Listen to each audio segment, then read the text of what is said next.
Sa padaan nga pagsangkad sang kaimulon, bisan ano na lang ang palangitan-an ang ginasudan ni Juan, agud makakwarta. Apang ang ginapangabudlayan ng kinitaan, ang tuman gid kakulang, bisan pagani sa pagkaon na lang, sa ibabaw sang lamesa. Okay na ka? Oo. Sige, babay na. Hello. Madulong pa ang palibot, apang ini ng tion para kay Manong Alfredo, nga umpisahan ang iya adlaw. Temprano pa ini nga nagalakat humalin sa ila puluyan sa molo, para temprano man nga makaabot sa iya sini ginaubrahan sa lapas. Actually, lain nga tawo ang ginapangita namon. Kagang amon nga only info about that person is gasikad siya sa lapas. So nangita kami sa lapas, wala gitong tawo ang ginapangita namon. So namangkot na lang kami kung sinong pwede namon interviewon nga si ka-driver. So mo nga gintudlo nila si Manong Alfredo. Ang masako nga dalanon diri sa may distrito sang Lapas, ang nagaserbing opisina ni Manong Alfredo. Nagaobra siya bilang isa ka sikad driver. Tapos ang iya pangadaan nga sikad nga na hindi pa na iya nga sikad, baligi na rintahan niya lang na sa isa ka pulis sa may Lapas, and then 40 pesos na ang iya nga daw boundary. Sa kayang iya sikad, kinahanglan pa nga maghulat ni Manong Alfredo sang pila ka minuto para makakuha sang pasahero. Ano abi kay sa lugar nga iya ginaobrahan, ginatos man nga makalalakinan, nga sikad lang ang palangabuhian. Suno kay Manong Alfredo, kung malaka kuno ang pasahero, mahulat kagid sang halos 30 ka minuto. Apang kung madamo gani, wala man inisang kapahuwayan kay pagabot sa linya, husto na lang man ini dayon nga maglarga, sakay ang pasahero. Sa isa ka adlaw, halos 20 to 30 ka beses ini nga ginasuyod ang dalanon. Depende sa kadamuon sang manugsakay. Pagkatapos niya nga pagdulo niya sang pasahero, ako nang naging pasahero niya. While nagpabalik na kami sa area, dito na ako nag-conduct sang interview kung saan o siya bala nag-umpisa sikad, ano gid balang palangabuyan niya sang una. Bago nanging sikad driver, isa anay ka construction worker si Manong Alfredo. Apang bangod tuman kuno kakapoy ang mag-ubra sa construction. Nangita na lang ini sang iban nga palangabuyan. Kaya nga mo ning napili sa mga palangabuyan? Kasi wala bang ano mo, napusan. Siyempre, sikat-sikat lang. Sa una nung mga palangabuyan ay bago ka nagsikad? Construction. Sa construction ka? Oo. Kaya na paano man nga magsikad, abi? Makapakabuhay-way ka pa mo. Oo. Sa sulod sa isa ka bulan, sulusobra 3,000 pesos ang kinitaan ni Manong Alfredo. Ang 1,500 sini ang makadto sa renta sang ila balay. Kag ang 1,500 pesos ang ginapaigo-igo naman sa ila pagkaon. Wala pa diri ang balon kag kinahanglanon sang iya bata sa eskwelahan, kag iban pa nga galastuhan. So, namangkot pagid ko kung pila bala ang iyang kinitaan or makita sa isa ka adlaw. Ang hambal niya mga 150 to 200 pesos. So namangkot ako kung enough bala ina sa iya, especially sa mga ginagastuan nila sa isa ka adlaw, hambal niya medyo kulang gid. Dugang pa ni Manong Alfredo, 200 to 300 pesos dapat kuno ang insakto nga kinitaan sini para makasuporta sa ila matag adlaw nga galastusan. Wa gid bilin? Huwag ka na, wala. Sa bugas. Imo na nga sintas adlaw. Ano na nang Inabuhin pa tayong pagkaon namon. buhay mo ng pagkaon nyo? Oo, isang bugas pa, isang salmon lang bakal eh. Tatlo man lang kami. Okay. Isang salmon, ikaw na salmon ka. Isa kakaon. Amo to, na-curious man ako kung paano maging isa kasi ka-driver. So, gin-try ko siya. Bali, nangita kami isang sikad nga pwede namon gamiton. Sikad! Dua? Dila? Tingnan mo. Tara. Diretso pagid daw.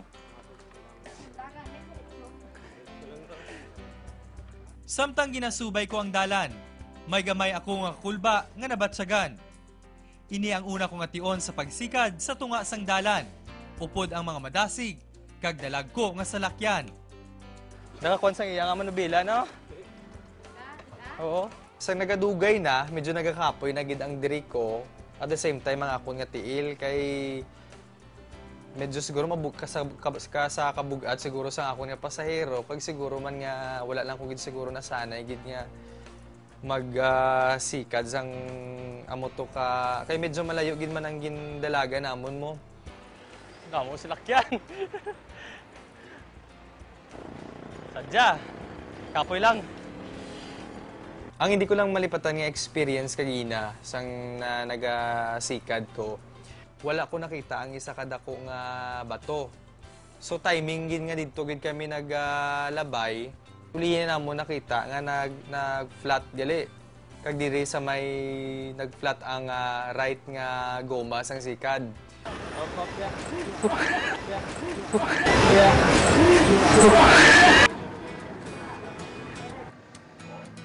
Kagina, samtang nagasikat kita pa kadto dire, bumunggo sa may bumunggo sa kadako nga bato. That's why nga nalusbot siya, pabulkita para manginan. Bulkit lang, gabay mo lang. Let's go! And ang mabudlay lang siguro to kagina sa pag sikad is makapoy lang gid sa dire kung hindi ka siguro sanay. And then ang risgo nga kung ara ka na sa dalan, ang mga dalag ko nga salakyan, may mga salakyan nga madasig ang dalagan. So may mga tendency gid nga basi mabungguan ka. Samtang amon ginahulat si Manong Alfredo nga matapos ang iya biyahe, bisan na abdan na kami sang gabi. Kayod kalabaw sa gihapon ini nga nagadulong sa iya mga pasahero. Usually kuno nag-end ang iya nga biyahe at around 8 o'clock sa gabi. Pagkatapos nga madulong pabalik ni Manong Alfredo ang sikad, kag mabayaran ng boundary, ginupdan ko naman ini sa pagpuli sa Ilapuluyan sa distrito Pasang Molo. Pag-abot sa balay, syempre, ara si misis niya nagahulat sa iya, kag ang ilang nga bata, sibinan sa dayon ni misis niya, ginhag sa dayon. Daw kumbaga mo na kuno ang iya nga reward sa iya nga bana sa isa ka adlaw nga pag-ubra. Sa bilog nga adlaw nga pagsikad ni Manong Alfredo, 160 lang gid ang iya kinitaan. Ang 40 pesos ang iya paginbayad sa boundary sang sikad. Gani 120 na lang gid ang nadala sini sa iya pagpuli. Ang siya naman ang ginapaigo na lang sa mag-asawa para sa ilang mga kinahanglanon sa sulod sang balay. Samtang ang nabilin nga 20, ang balalonon kuno ni Manong Alfredo para sa isa naman kaadlaw sang pagsikad. Sa gamay nga kita ni Manong Alfredo, hindi ko halos maisip kung bala makaigo ini sa ilang mga kinahanglanon. Di kung kisaan, nag-hipos lang ko, pero kung kisaan din ako kahipos niya, balan ko man siya nga. Kulang gid. Di siling ko, ano na ning sitwasyon ta. Kung kisa may mga time gid nga gamay lang gid ang kita ni Manong Wilfredo. So ang ginobra niya, nagapanglabas siya kuno nagabaton siya sang mga linabhan, nagapanglabas siya para at least may gasto or minugdugang sila sa mga glastuon nila. Adlaw na halimbawa hindi sa kabiyahe. Paano na ano dayon? Ako na lang kapangita medyos Mangita ko medyos, manghulam na ako na ano paano. Tapos di ko makalaba, baydan man. Sa halos isa ka adlaw nga pagupod ko sa biyahe sang kabuhi ni Manong Alfredo, hindi ko halos maisip nga madamo pa sa mga tawo nga nagabaka-baka sang ubra, pero ang kinitaan daw haluson lang makabuhi sa iya pamilya. Paghalin ko sa puluyan sang mag-asawa, temprano naman nga nagpahuway si Manong Alfredo para temprano niya naman nga mumpisahan ang iya adlaw sang pagsikad. Ako si Jason Gregorio para sa Issue Subong.